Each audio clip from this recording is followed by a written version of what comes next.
dengan tema mioma uteri. Sebelumnya, perkenalkan, nama saya Aisyah Amelia Sulianika dengan NIM 2403180 sebagai peserta. Perkenalkan, nama saya Salsabila Nurkaila dengan NIM 2403160 sebagai peserta. Perkenalkan, saya Alisa Fitri dengan NIM 2403118 sebagai peserta. Perkenalkan, nama saya Kaska Naila Sartoso dengan NIM 2403203 sebagai perawat. Perkenalkan, saya Putri Maulidi Asana, NIM 240311185 sebagai peserta. Perkenalkan, saya Norahma Fadila dengan NIM 2403177 sebagai peserta. Perkenalkan, saya Anastasia Ariyanti dengan NIM 2403166 sebagai perawat 2. Perkenalkan, nama saya Ilyas Sandi dengan NIM 2403157 sebagai kameramen. Oke guys, Selamat menyaksikan. bye. Assalamualaikum.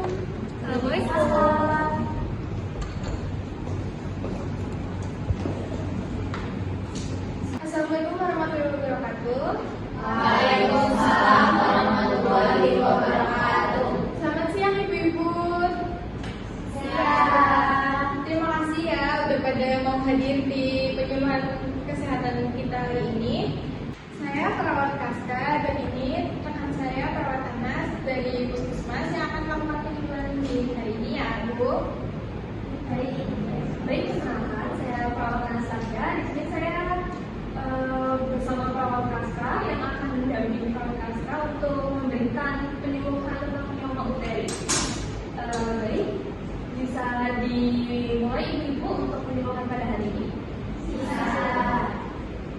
Tujuan pendidikan kesehatan kita hari ini agar ibu-ibu untuk mengerti mioma, apa itu mioma, tanda gejalanya, dan cara mencegahnya. Jadi ibu-ibu nantinya bisa lebih menyayangi sistem reproduksi ibu-ibu sendiri ya. Baik, bisa dilihat dari gambar di sini ya ibu-ibu. Jadi mioma uteri itu tumor jinak yang tumbuh itu di otot rahim. Sebenarnya di sini ada bentuk seperti ini. Jadi istilah medisnya itu namanya leiomyoma. Jadi walaupun sifatnya jinak, mioma ini dapat menimbulkan gangguan bila ukurannya itu sangat besar. Kalau ini kan yang di samping ini cukup kecil. Terus juga bisa juga tumbuh di posisi-posisi tertentu yang membuat rahim ke bawah itu serviksnya membuat sedikit rasa tidak nyaman gitu. Jinak itu maksudnya tidak berbahaya ya Bu? Jinak itu artinya tidak menyebabkan seperti kanker ibu, tapi ini juga harus perlu dipantau agar tidak terjadi pelebaran yang menyebabkan lebih keras lagi penyakitnya. Kalau gejalanya Bu, ini saya akan jelaskan tanda gejalanya ya ibu. Yang pertama itu perdarahan abnormal. Misalnya ibunya biasa menstruasi cuma 4-5 hari ya, normalnya orang menstruasi. Cuma itu biasanya lebih cepat, tapi perdarahannya itu lebih banyak kayak deras banget ke kayak biasanya. Nah kalau enggak, menstruasinya juga cukup lama durasinya, dan itu darahnya tetap dalam volume yang sama dari awal haid sampai selesai. Yang kedua, rasa nyeri. Rasa nyerinya itu terasa di bagian rahim, di perut bagian bawah ya ibu. Terus kemudian gejala dan tanda penekanan adanya organ di sekitar rahim yang tertekan karena tumor akibat mioma uteri tersebut. Seperti di sebelah kiri atau sebelah kanan itu ada penekanan lain karena tumor itu sudah menyebar ke organ. Kalau enggak, itu gejalanya udah lumayan besar. Nah yang keempat ini ada abortus. Itu seperti menggugurkan kandungan. Kemudian yang kelima, infertilasi atau sulit hamil. Misalnya ibu udah rumah tangga 10 tahun atau 15 tahun, tapi masih sulit hamil.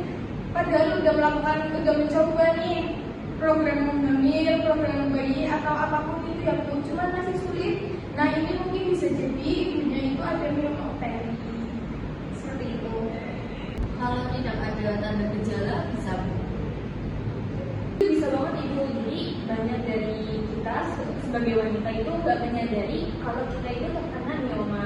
Jadi sampai banyak wanita itu mengetahui kita terkena mioma itu sampai melakukan USG. Jadi perlunya itu kita screening rutin setiap bulannya. Dari penjelasan kita tadi, apa yang sudah ibu tangkap? Ada yang bisa jelasin? Bu, mau tanya, saya kira kalau mioma tadi bakal terasa sakit, ternyata enggak ya? Saya juga baru tahu Bu, kalau misal banyak head atau terlalu banyak itu bisa jadi tanda awal mioma tadi. Saya sempat dengar bahwa mioma itu kanker, ternyata bukan ya Bu? Betul Ibu, mioma itu bukan kanker, tapi bila dibiarkan terlalu lama itu bisa menyebabkan komplikasi. Nah, Ibu, di sini saya akan menjelaskan apa saja komplikasi yang terjadi dengan mioma UTI. Yang pertama itu ada degenerasi ganas.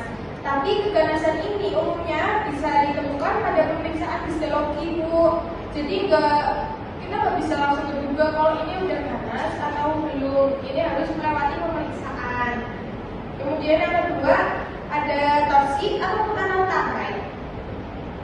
Ini saraf mioma yang bertangkai dapat mengalami torsi, timbul gangguan sirkulasi akut sehingga mengalami nekrosis. Dengan demikian terjadi sindrom abdomen akut. Jika torsi terjadi perlahan, gangguan akut tidak terjadi. Nah, yang ketiga ada nekrosis dan infeksi. Saraf mioma ini juga dapat mengalami infeksi karena gangguan sirkulasi darah yang terganggu. Dari sini, apa ada pertanyaan lagi?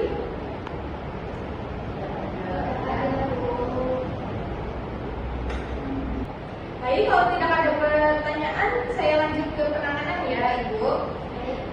Di sini penanganan mioma UTI itu dibagi menjadi 3. Yang pertama ada di terapi obat. Kita itu menekankan agar tumornya itu tidak menyebar dan tidak ganas penjualannya. Nah, yang kedua itu observasi rutin. Mungkin bisa periksa ke rumah sakit secara rutin agar kita mengetahui itu penjualannya semakin membesar atau masih dengan ukuran yang sama.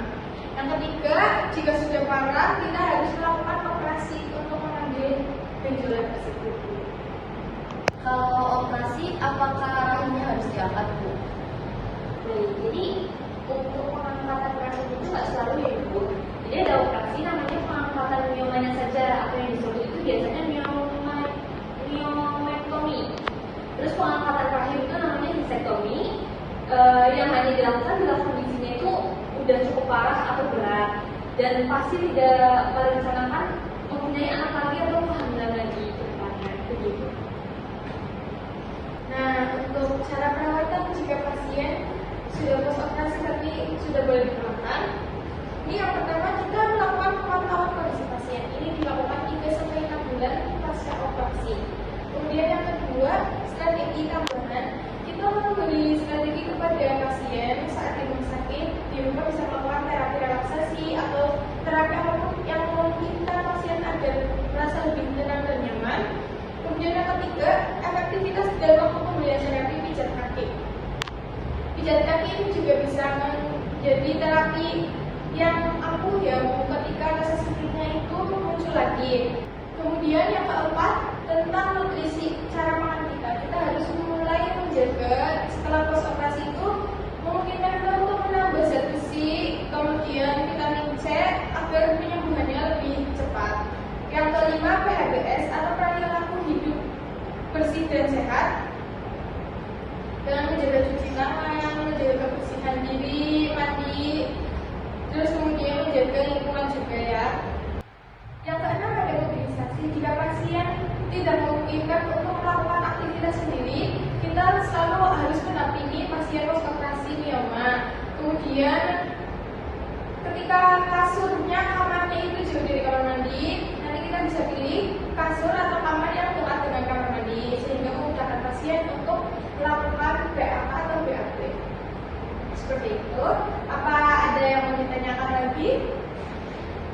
Bu, saya mau bertanya, mioma itu berbahaya bagi ibu hamil apa tidak? Nah, untuk pasien mioma dengan ibu hamil, Bu, ini bisa menjadi peningkatan rasa nyeri, kemudian posisi jadinya juga tidak sesuai. Jadi kita kepada pasien yang mioma tapi hamil itu harus melakukan pemeriksaan secara rutin. Oh gitu. Oh iya Bu, mioma itu bisa akan mengecil sendiri atau tidak Bu?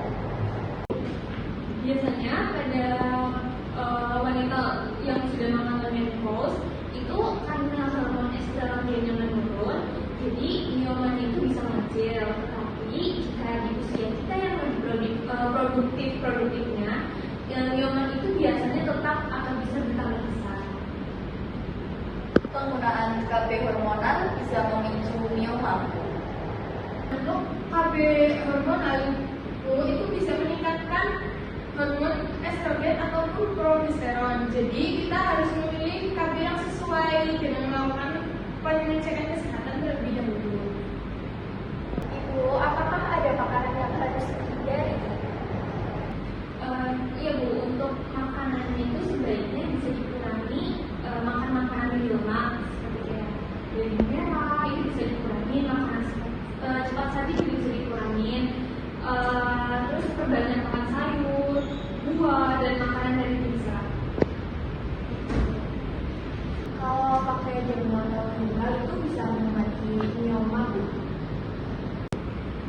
Nah, untuk yang herbal ya Bu, dari kami itu belum ada bukti ilmiah bahwa herbal bisa menghasilkan mioma. Boleh dikonsumsi, asal jangan menjadi obat utama. Kita tetap harus melakukan rutin pengecekan dan juga kontrol kesehatan. Baik Ibu, terima kasih atas waktunya telah mengikuti penyuluhan dari kami tentang mioma uteri. Terima kasih banyak juga telah aktif bertanya dan mendengarkan penyuluhan dari kami. Semoga penyuluhan dari kami ini bermanfaat bagi ibu semua. Sebelum kami pamit, di sini kita punya Ada oleh. Jadi barangkali ibu-ibu sekalian, materi yang kami sampaikan itu kami sampaikan mungkin lupa di rumah, jadi bisa dibaca lagi tentang mioma uteri yang barusan kami sampaikan. Jika tidak ada habis,